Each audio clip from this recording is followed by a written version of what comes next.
Monsieur Guyot, bonjour. Vous êtes vice-président du Parc naturel régional du Morvan. Est-ce que vous pouvez vous présenter ainsi que votre structure en quelques mots, s'il vous plaît?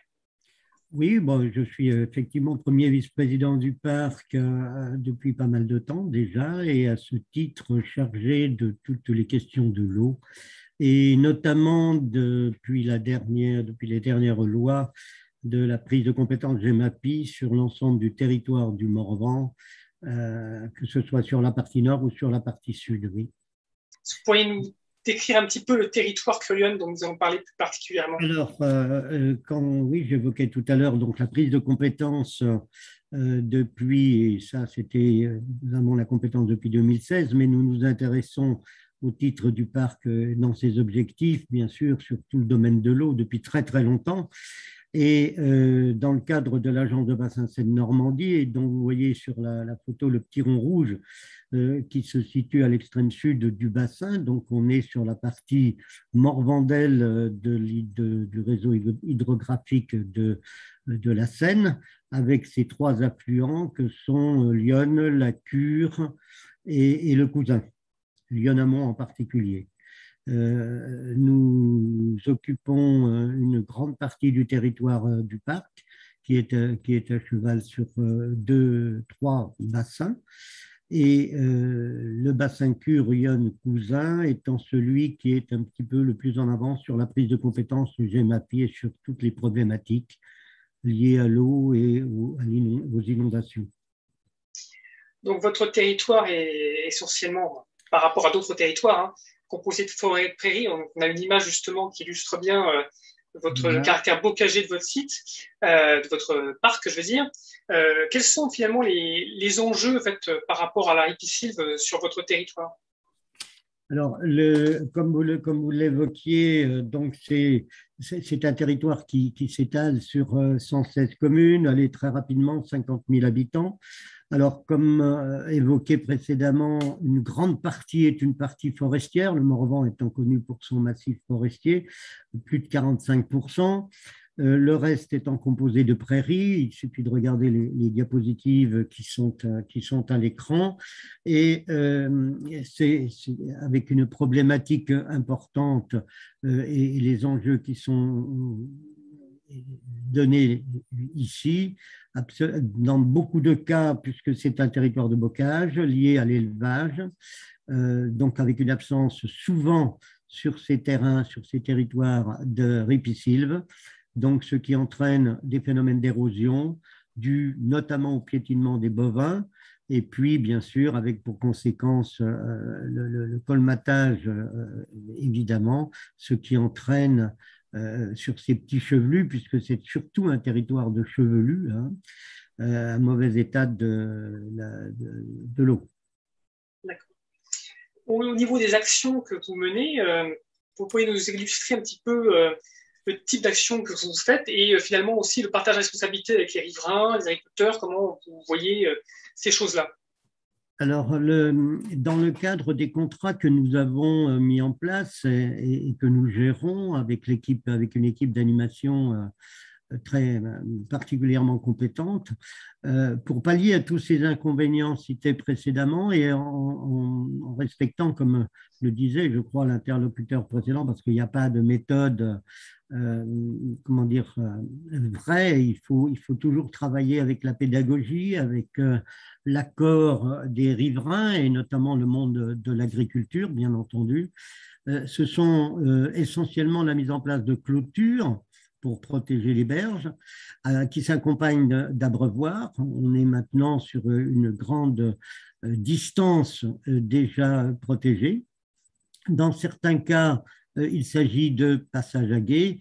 Et puis, bien entendu, on est également dans la thématique de plantation quand tout le monde est d'accord, à savoir quand, premièrement, l'agriculteur cautionne, l'agriculteur est favorable, et à partir du moment où il va s'engager à entretenir la ripisylve derrière les travaux qui ont été réalisés pour éviter ce piétinement. Et au niveau des bénéfices, finalement, par rapport aux agriculteurs, les arguments mis en avant, qu'est-ce qui finalement permet de convaincre? Est-ce que par rapport à justement la qualité de l'abreuvement, est-ce que c'est un point qui permet de donner des éléments favorables justement à cette mise en place de la piscine? Ben, les éléments favorables, c'est l'accord. Le premier élément, c'est effectivement la sensation d'avoir agi pour une meilleure qualité des eaux, donc un maintien de la biodiversité, bien entendu, qui dans certains cas était quasiment inexistante.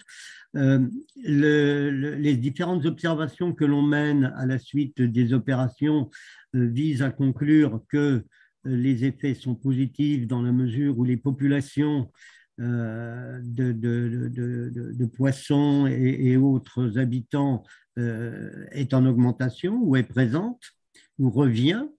Je crois que ce sont des actions sur les chevelus, j'entends en particulier, hein, bien sûr. Et puis, on reformule complètement, c'est ce qui était évoqué tout à l'heure, la repousse normale ou naturelle ou comment dire, ou accéléré par quelques plantations donc de la ripisyle. Alors, la grande satisfaction, c'est quand on arrive à convaincre, bien sûr, le monde agricole de cet état de fait, qui, pour la plupart, je tiens à le préciser, bénéficient de mesures agro-environnementales qui viennent en aide, puisqu'ils sont quasiment financés presque à 100%, sous réserve, bien sûr, qu'ils s'engagent à entretenir les travaux qui auront été mis en place. Au niveau de ces programmes d'action avec la mise en défense, donc ce qu'on a pu voir au passage à guet à Beauvoir, finalement, est-ce que avec la mise en place de la compétence GMAP, est-ce que ça a changé les choses pour vous? Est-ce qu'au niveau des actions, vous allez pouvoir un développement particulier ou une légitimation de votre action? Bah, vous savez, je crois que le travail qu'on effectue au niveau du parc, c'est un travail quotidien, encore une fois, de contact. Hein. C'est un travail permanent, en particulier sur les prairies. Hein. Je parle là du milieu prairial. Bon, le milieu forestier est un petit peu différent, mais et sur des chevelus. Mais on a quand même des résultats très probants, puisque je crois que de mémoire, je cite de mémoire, c'est que depuis 2016, on est sur plus de 19 km quand même de clôture, près de 900 plantations réalisées, ce qui veut dire qu'on a réussi avec de la persévérance à convaincre les utilisateurs et les agriculteurs, donc les éleveurs, hein, puisqu'on est en milieu bocager, du bien fondé de la démarche. Très bien. Et donc, on parlait au-delà de ce qu'on a pu voir qui est en faveur de la reconstitution de la piscine, des questions de gestion du bois mort. Votre syndicat est concerné par de nombreuses rivières, votre structure parc naturel régional est concerné par de nombreuses rivières, des petites, des plus grosses, celles qui ont des loisirs notamment. Est-ce que vous pourriez un peu nous parler effectivement de cette gestion du bois mort au sein de votre structure? Oui, alors là, on aborde un sujet qui est un peu différent, qui est vraiment d'actualité, surtout en ces périodes où l'hydrographie varie énormément avec les pluies, hein, en particulier. C'est assez délicat quand on est surtout sur des milieux un peu forestiers. Bon, parce que le problème du bois mort, on sait maintenant qu'il est nécessaire, hein, parce qu'il est nécessaire au bon état de conservation de la vie dans les milieux aquatiques, mais il entraîne par le fait, selon l'usage qui est fait de la rivière, parce que je rappelle que là, on n'est plus sur vraiment le chevelu, on est sur des cours d'eau un peu plus larges, un peu plus vivants, un peu plus sauvages, on dira. Il peut présenter des inconvénients dans la mesure où la rivière, elle est partagée. C'est-à-dire qu'elle va être partagée, par exemple, en Morvan, compte tenu de l'attractivité touristique du territoire, elle va être partagée par les pêcheurs, mais aussi, surtout, par les bateaux. Donc, les kayaks, canoës, etc. Sportifs ou familiaux, d'ailleurs. Et ça pose d'autres difficultés. Et puis par ailleurs, quand ces bois morts se rassemblent à des endroits où il y a des ouvrages, ça peut être l'occasion de débordements regrettables et sur lesquels il faut absolument intervenir. Alors, il est vrai que cette question n'est pas facile, elle n'est pas facile à régler parce que si le bois mort est nécessaire, évidemment, et que l'homme peut-être se doit d'intervenir le moins possible dans le cours de la rivière, il y a malgré tout des moments où on est obligé de le faire pour préserver les biens ou les personnes. Hein? Au niveau... Là, c'est assez difficile.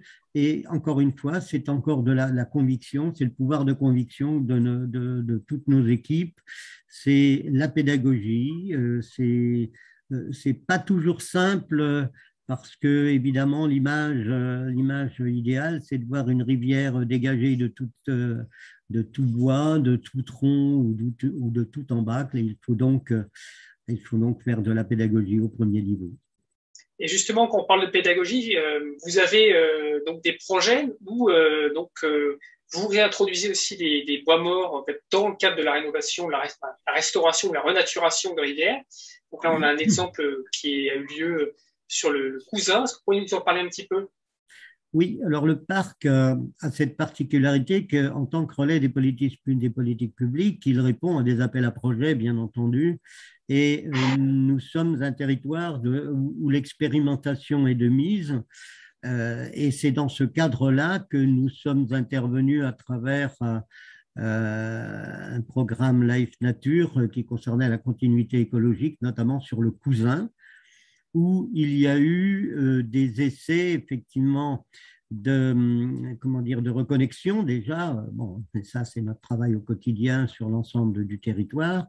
Et puis d'essais de restauration de la ripiscive, notamment par différentes méthodes, différents systèmes qui vont de la mise en place de troncs d'arbres à la mise en place de bancs de matériaux fixés ou de souches fixées par des piquets et avec des filets avec de l'inox, avec des fils en inox pour reconstituer des habitats. Et on s'est aperçu que, bien entendu, quelques années plus tard, c'est-à-dire que les interventions qui ont été faites expérimentalement l'ont été en 2014 de mémoire, et quelques années plus tard, avec les comptages, on s'est aperçu que les populations de truites étaient revenues effectivement et étaient beaucoup plus conséquentes qu'à l'origine. Et au niveau de l'acceptation, c'était une expérience très positive. Alors, comment la réapproprier après? C'est ce qu'on essaye de faire lorsque, bien entendu, l'occasion se présente, évidemment. Et d'ailleurs, il y avait un dernier exemple de finalement d'autres acteurs qui sont les fédérations de pêche qui ont pu intervenir chez vous en prenant des techniques équivalentes. Voilà. Alors, évidemment, ce que nous faisons, bien entendu, n'est pas destiné à rester secret, bien sûr, au contraire, et nous le faisons avec des partenaires, notamment les fédérations de pêche ou les associations de riverains, comme nous l'avons fait pour le franchissement des cours d'eau avec des ponts particuliers. Ce travail que nous effectuons, on le divulgue et on en informe bien sûr le maximum de riverains ou d'utilisateurs de la rivière pour pouvoir le reproduire, évidemment, lorsque le cas se présente. Oui. Et c'est assez positif, il faut le dire. Merci, Monsieur Guyot. Nous avons fait le tour de vos actions.